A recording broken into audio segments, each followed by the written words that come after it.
Paz e Senhor a todos os adolescentes, né? Iremos estudar a lição aqui juvenil, a lição 10, que é do dia 7 de junho de 2020.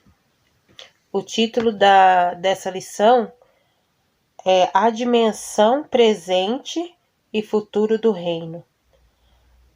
Porque o reino de Deus não consiste em palavras, mas em virtude. 1 Coríntios, capítulo 4, versículo 20.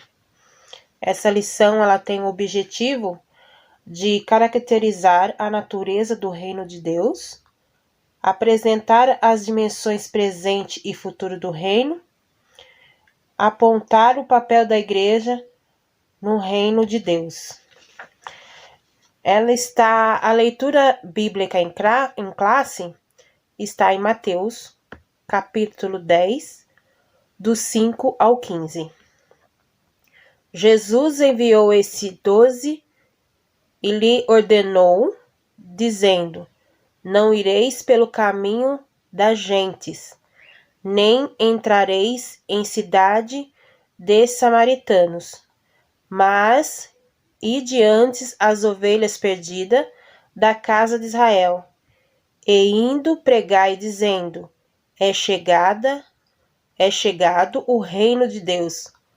Curai os enfermos, limpai os leprosos, ressuscitai os mortos, expulsai os demônios, de graça recebeste e de graça dai.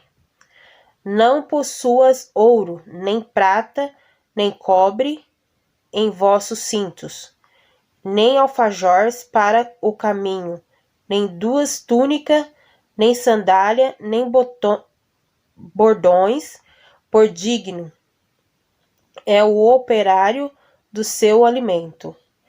E em qualquer cidade ou aldeia em que entrares, procurai saber que nela seja digno, e hospedai-vos aí até que vos retireis.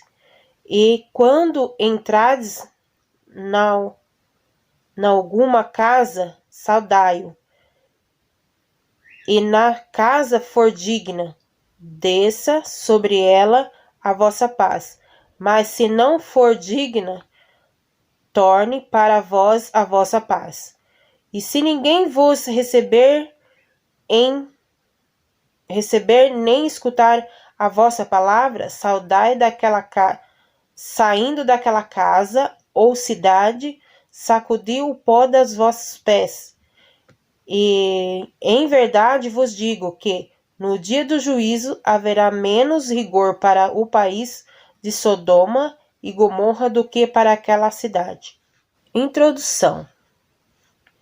Imagine um reino que já existe e que exerce o maior poder já conhecido. Agora tente imaginar nesse mesmo reino como algo que jamais terá fim. Muito pelo contrário, que triunfa por toda a eternidade. Impressionante, não é? Esse reino existe de verdade.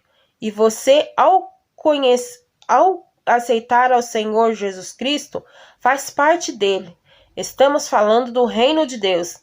Nessa lição, você é convidado a conhecer melhor as duas dimensões desse reino, presente e futura, e como a igreja vive intensamente esta verdade. Então aqui a gente é convidado a ver as duas dimensões, né? Porque a partir do momento que a gente aceitou a Cristo como nosso Salvador, já somos a parte, já estamos fazendo parte deste reino. Aqui no tópico 1 nos diz assim: qual é a natureza do reino de Deus? A natureza do reino de Deus vai muito além da salvação de alguém ou de cotidiano de uma igreja local. O reino é o próprio Deus se revelando em sua glória e majestade com poder, na execução de todas as suas obras, intervindo de todas formas, soberanas, incontestável, contra o domínio das forças dos nossos inimigos. Ao deixarmos que a palavra de Deus tenha o domínio sobre as nossas vidas, nós nos tornamos cidadãos desse reino espiritual. E passamos a viver sobre uma nova ética. E quando damos ouvidos a essa palavra, que somos levados a cumprir o propósito determinado que por quem os profere, é a dimensão espiritual exercendo a sua influência sobre os planos físicos. Tópico 2. O reino de Deus no tempo presente. A época em que Cristo veio ao mundo foi marcada por muitas injustiças,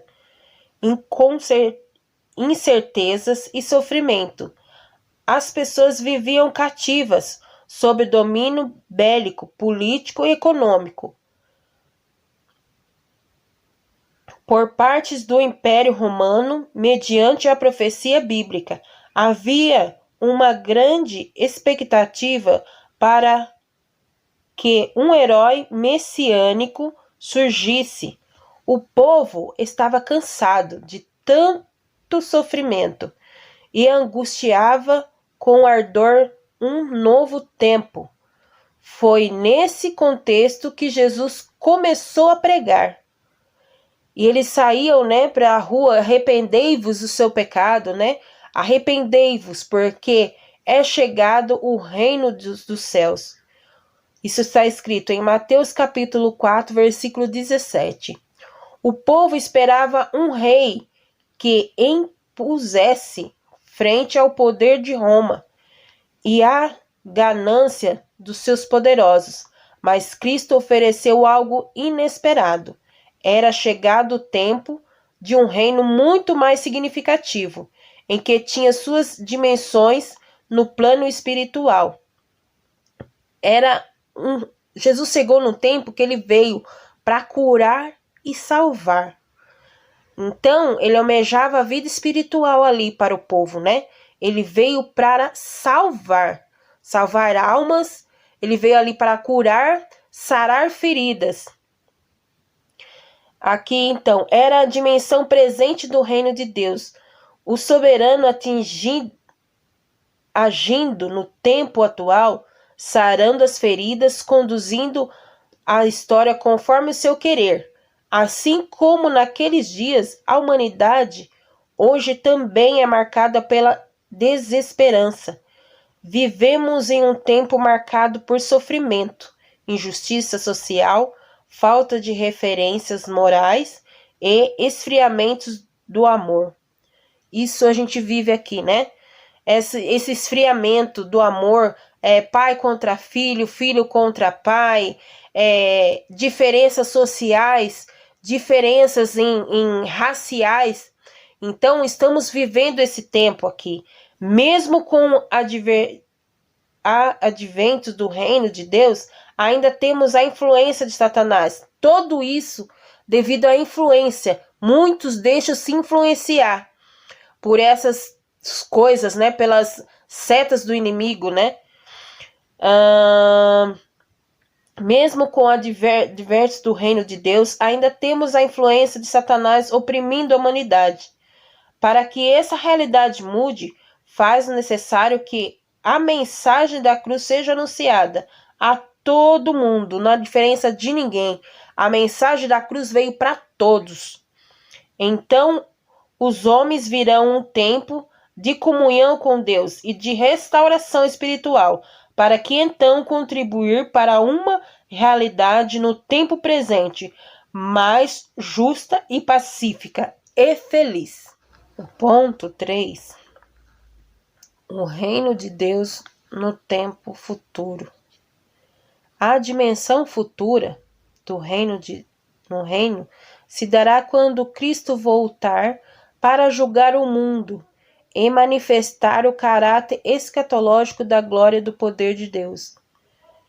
Às vezes a gente vê por aí pregando só bênçãos, pregando o evangelho, venha para Cristo, mas a gente tem que pregar que um dia ele vai voltar e vai voltar para buscar a tua igreja, né? Para que esse reino futuro, que para que todos nós estejamos nesse reino futuro, né? Aqui nos diz assim: finalmente Jesus triunfará sobre todo o mal e viveremos o reino de Deus no tempo futuro. A partir dessa grande verdade, precisaremos estar vivendo intensamente uma expectativa com relação ao fim que se apresenta como uma iminente. O tempo atual seja grato a Deus, porque é o tempo de grande transformação, mas na dimensão futura gozaremos para sempre de íntima comunhão com o Pai. A nossa mensagem precisa ter uma abordagem escatológica.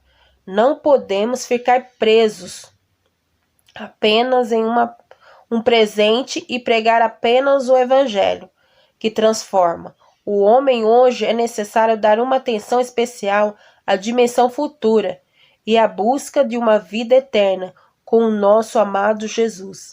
É isso que todo verdadeiro crente quer, né? A salvação espiritual, para que ali com o Senhor nós possa gozar esse reino futuro junto com o Senhor. Quarto ponto. A igreja é uma expressão atual do reino de Deus. Né? A gente vê nesse ponto aqui que nos mostra que a igreja é um ponto aonde que ali nós estamos, é feito, né, de cada irmão ali, que somos salvos, né, que estamos ali separados pelo Senhor para trabalhar na sua obra. E aí a finalidade é sermos ali a luz do mundo. Temos que fazer a diferença como sal da terra, porque para ela a gente vê que se a gente comer uma coisa sem sal, né, é ruim. Então, mesma coisa quando a gente está no escuro. Muitos que não têm a Cristo, né, a gente, vamos visualizar aí, a gente está no escuro, se você acende uma lanterna, todos conseguem ver. Então, somos luz da terra também. Então, temos que fazer a diferença. Só que não podemos fazer a diferença só ali no templo, né? A gente tem que fazer a diferença no mundo. É a mesma coisa a gente pegar uma luz, acender ela e colocar um balde ali, em volta vai continuar escuro e a luz só tá ali. Não, essa luz ela tem que migrar. Ela tem que ser contaminada com várias gente para a gente poder iluminar o mundo com essa luz. E mesma coisa o sal. O sal, a gente fazer a diferença. Estamos aqui na terra para fazer a diferença. O quarto tópico nos diz assim: a igreja apresenta-se como uma espécie de território do governo espiritual de Cristo. E a forma pelo cristão que foram libertos dos poderes do inimigo de nossas vidas. A igreja é uma expressão atual do reino de Deus, na medida que cada crente se permite ser guiado pelo Espírito Santo nos mínimos detalhes da sua vida. Cabe ao cristão buscar uma comunhão com o Senhor, rompendo assim com qualquer prática pecaminosa, como cidadão do reino de Deus, fazendo parte da igreja e faz a diferença no mundo. Então, se a gente está em comunhão com Cristo, estamos em comunhão com o Espírito Santo, essa luz tem mais aqui a atingir mais almas. Fazemos parte da igreja, faz a diferença no mundo. Sejamos a todo tempo sal e luz. O que toda a humanidade possa ver em nós uma expressão nítida de que o amor de Deus pode fazer na vida de cada pecador. Deus pode fazer na vida do pecador, fazer a diferença. Para concluir, né? O que significa fazer a diferença? Somos chamados para a igreja do Senhor. Fazemos a vontade dele, ele frente a um mundo que aclama por socorro. A humanidade está vivendo em um caos, onde cada vez encontramos menos amor, paz, tolerância, mansidão e justiça. Mas há uma esperança. As pessoas precisam conhecer a Jesus, experimentar o quão é maravilhoso e fazer parte do reino de Deus. E nós, enquanto igreja, precisamos mostrar ao mundo essa nova realidade. É tempo de ser o sal e luz do mundo. Estamos aqui para fazer a diferença, para mostrar que o Senhor é nossa esperança, porque ainda há esperança, né? Em meio ao mundo de desamor, né? E que não tem comunhão, falta de amor, né? Falta dele. Estamos aqui para mostrar que ainda há esperança, que a nossa esperança está em Deus, o nosso Senhor Salvador e Jesus Cristo, que está conosco. Deus abençoe a todos e até a próxima aula. Fique com Deus.